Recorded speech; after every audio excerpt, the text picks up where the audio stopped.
Joining me in the studio this morning, Dr. Jonathan Tripp from Tripp Family Medicine. And we're talking food poisoning today, which, some people would say is probably not the most pleasant topic, but It's a terrible topic. it happens. Yeah. There was just a story we had last week on our website that mentioned about a recall. It was actually coming out of somewhere in Washington or Oregon. Yeah, And Pasco, Washington. There's a food processing plant there that has going clear back to about January 2014. They're recalling a bunch of raw frozen foods. And what's interesting is, like many food processors, they don't come out under their own name. They come out under about 20 different brand names. And right. so those recalls are really extensive. And that is one that there's just there aren't there is a report that I think two people have died from it, but it's mostly just a lot of sick people. And what are you seeing? Nausea, vomiting, and diarrhea. And we're going to talk about food poisoning and a thing called viral gastroenteritis, or what a lot of people call the stomach flu. And how do you tell the difference? And it's really kind of tough, but we'll go through that, and we'll talk about the different types of organisms that cause us trouble, and find out why some people seem to have an iron stomach and the others don't. Right. Some people just may have a difference in how they break things down in their stomach, right, versus someone else. Yeah, we definitely are all different. I had personal experience being in Venezuela for a year and a half, and had some. I'll call it. Everybody will enjoy hearing this, little like loose stools, but I never had straight up diarrhea or nausea and vomiting, where many others, from outside the country did. And so you would say I had a cast iron stomach. But my father, on the other hand, he could tell you if he went to a restaurant if they hadn't handled the food properly, because in 2 hours he'd have stomach troubles. And he didn't have stomach troubles all the time, but it was specifically when you go to restaurants and you could tell that the food had not been handled appropriately. So he was really sensitive. I had a brother-in-law had the same situation. He was traveling on business and he was in Mauritius, and they were going to fly him out to a hospital in India, and he literally said, "No, don't even take me there." He said he booked a flight at great cost to the United States and suffered all the way because he wanted to be treated at a hospital here versus somewhere in Asia or Africa. But it tells you that these are clearly concerns. A lot of the world has to deal with this every day, and at least we have only periodic outbreaks. Well, that is true. I will tell you this, that it is always going on. And what I mean it is this nausea, vomiting, diarrhea. I used to work at the emergency room at the Air Force Base in Mountain Home. And if I saw 40 patients through a 24-hour shift, I almost every time, at least 15 of them, their complaint was I have diarrhea, vomiting, dehydration as a result of it. And so it is always happening, and it is more common if you're living in closer quarters, like dorms, barracks, things like that. But a lot of it has to do with we contaminate ourselves. And so I'm going to give everybody that's OCD out there one more reason to be OCD. And that is, if you uh, wash your hands immediately before putting food in your mouth, even if you think, well, I won't touch my food with my hands, if you'll wash your hands before, you'll avoid a lot of these incidents. If the food itself has been contaminated, washing your hands won't do it. But if you have touched something that is contaminated, from a door handle to anything, and then you pick up food and put it in your mouth, you've just introduced the problem to your own self. And so, sure enough, the resulting nausea, vomiting, diarrhea usually ensues. And so, families will often see this kind of like a stomach bug run through the family. And, we have lots of educated people, and a lot of my patients will say, we really worked at washing our hands and doing this and doing that. But a lot of times, the what's called the incubation period is a couple of days before the symptoms set out. So, although, mom got it first and then dad got it next and then the kids got it a day or two later, they may have all come into contact with it before they even knew it was in the family. So, Some of the most common, what we have issues with listeria and I guess botulism, salmonella. yeah. There's a whole host of these things people could come down with. Some of them obviously more nasty than others. Sometimes they're just a mild upset, right? Versus sometimes these things will hospitalize people and shut down organs. Yeah, in fact, the listeria is one of the more threatening ones, and that's why this big recall out of Pasco, Washington got a lot of press, and that is Most foodborne illnesses are going to give you this nausea, vomiting, diarrhea. But in the case of listeria, it can go well beyond that, and your symptoms may be meningitis, and so you have a life-threatening situation, meningitis, and there's two conditions that are similar, and they mean bacteria in the bloodstream, which can kill you. And a lower level of that bacteria is called bacteremia, and if it's life-threatening, it gets to what's called septicemia. So in in either case, listeria can be, life-threatening, whether it's meningitis or one of these bloodborne bacteria. So why don't I tell you about some of those? Well, hold on for a moment. We have a break coming up shortly, Okay. and the doctor will give us a rundown in just a few minutes. Hey, quickly, too, for people who'd like to contact the office, how do they do it? Sure. Our telephone number 933-4400. You can reach us on our Facebook page at Tripp Family Medicine, and our website is trippfamilymedicine.com.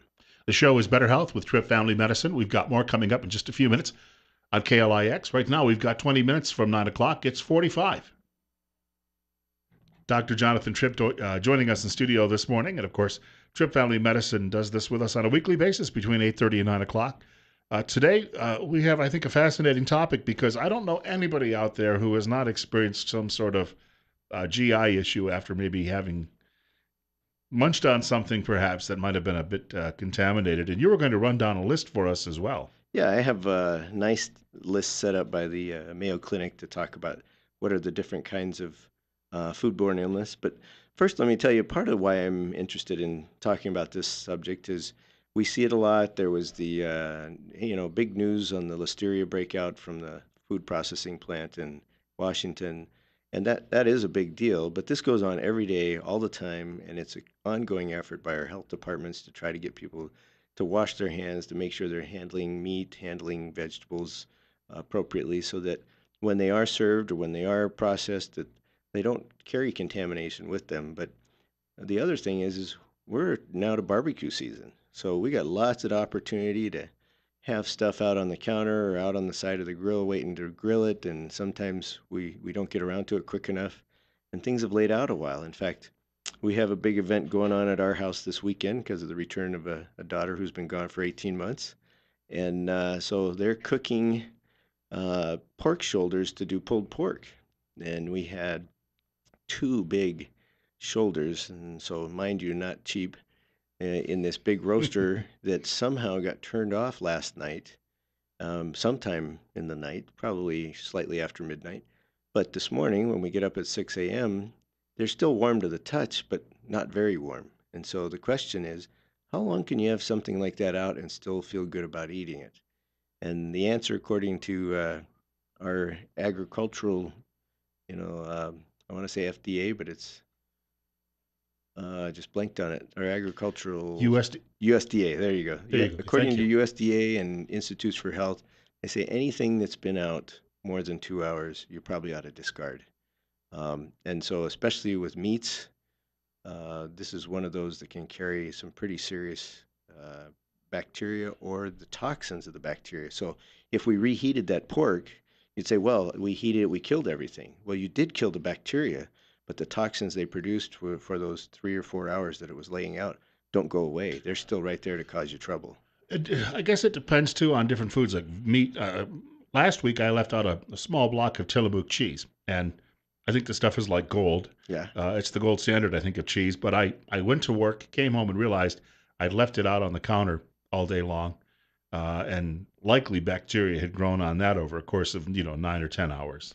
Well, and the truth is with cheese, we can get away with that a lot because it is grown by bacteria. So most of the bacteria on that is part of the culture.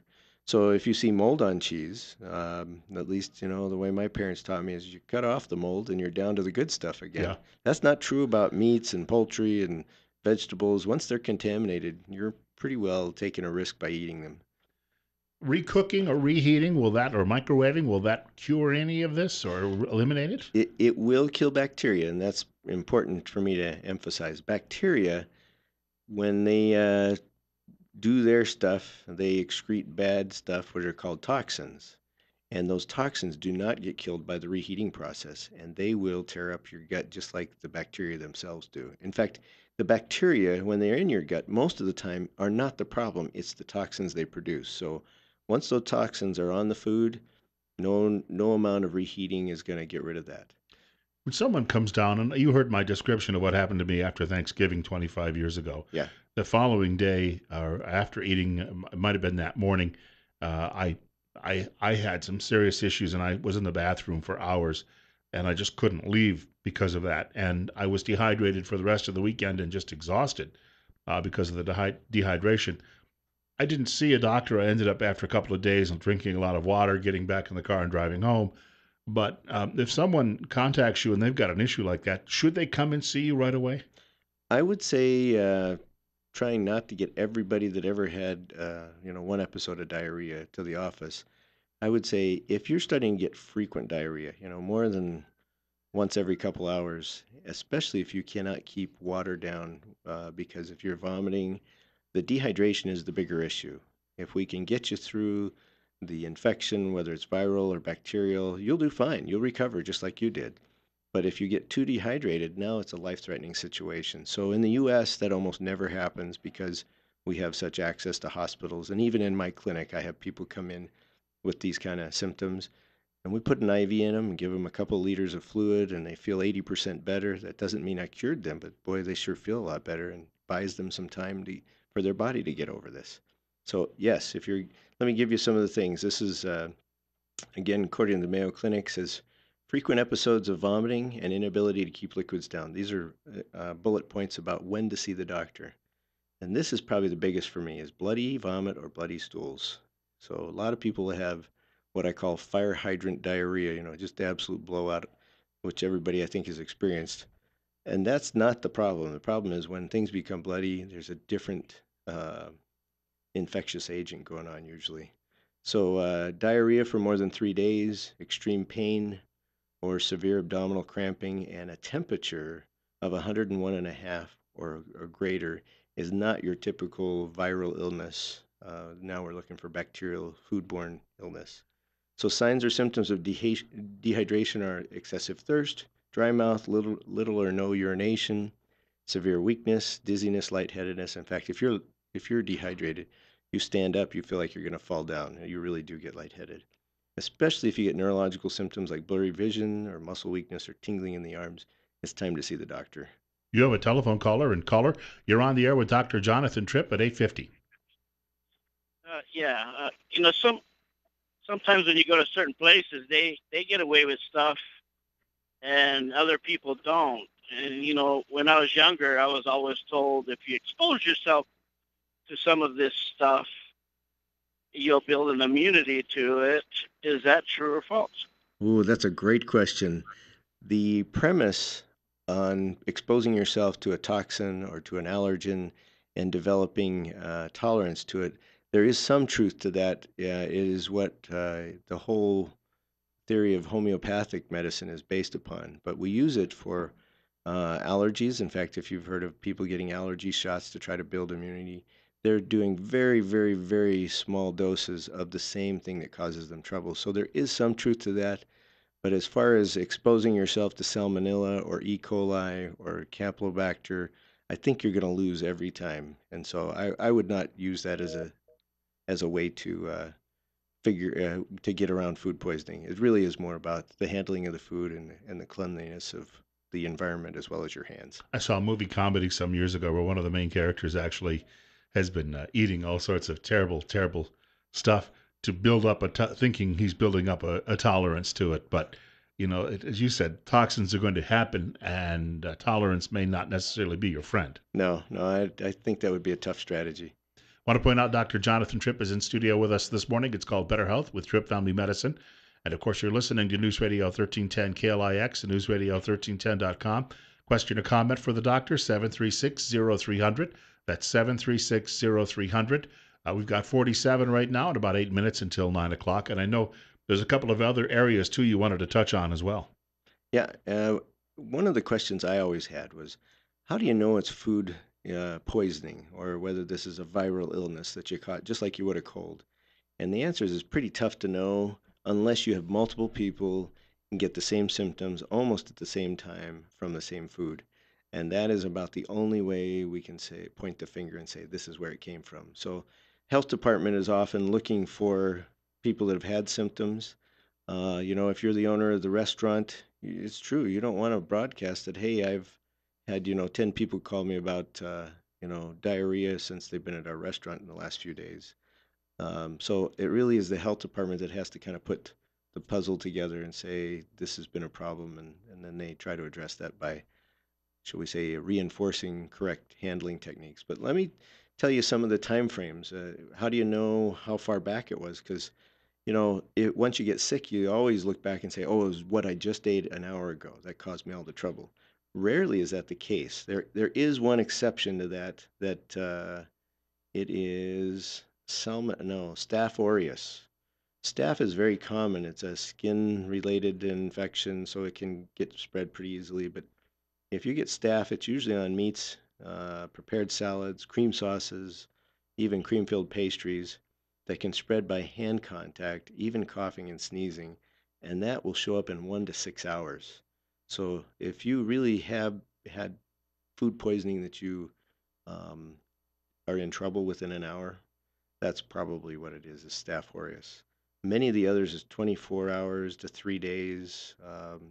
The one we talked about earlier, listeria, is somewhere between 9 hours and 48 hours. So that's one that is hot dogs, lunch meats, unpasteurized milk and cheeses.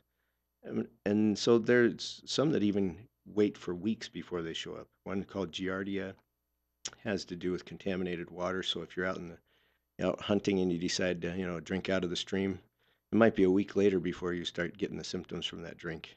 So um, so these are some of the different kinds. There's viruses. I just wanted to describe how I tell patients, why do you get these symptoms? Can it be a virus? I've had people that have had a cold, so they have the nasal congestion, the headache, and that seems to be clearing up.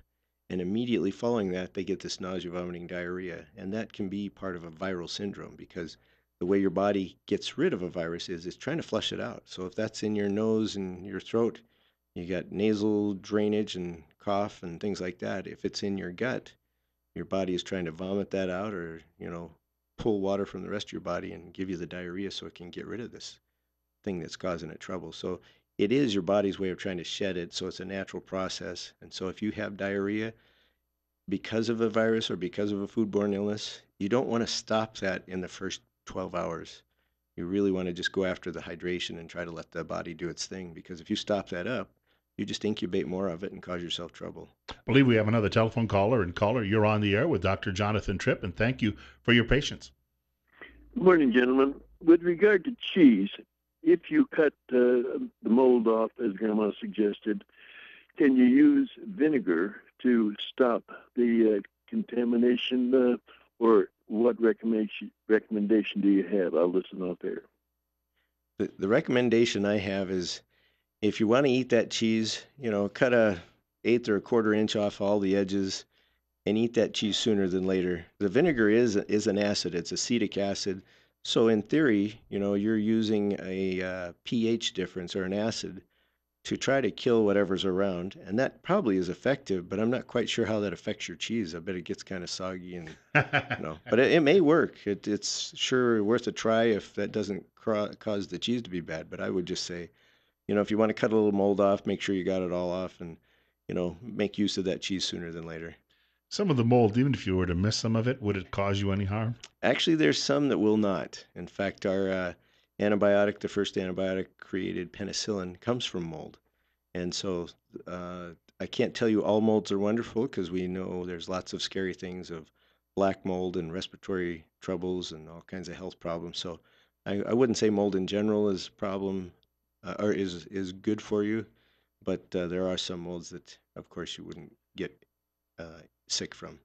Got about 40 seconds to go. I don't know if you had any closing point you wanted to make. Well, the closing point is wash your hands.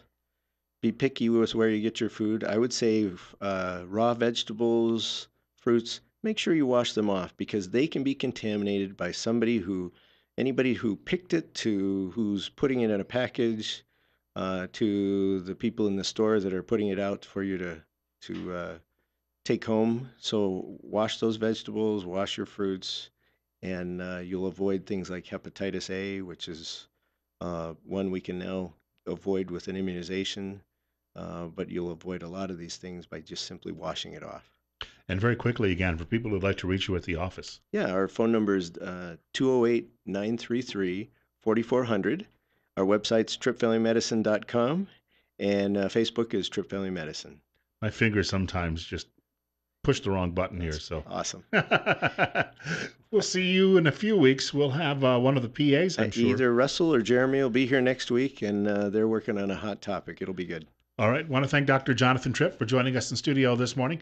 Coming up just after 9 o'clock news, we're going to spend a few minutes with Twin Falls City Councilwoman Ruth Pierce. She's going to join us in the studio.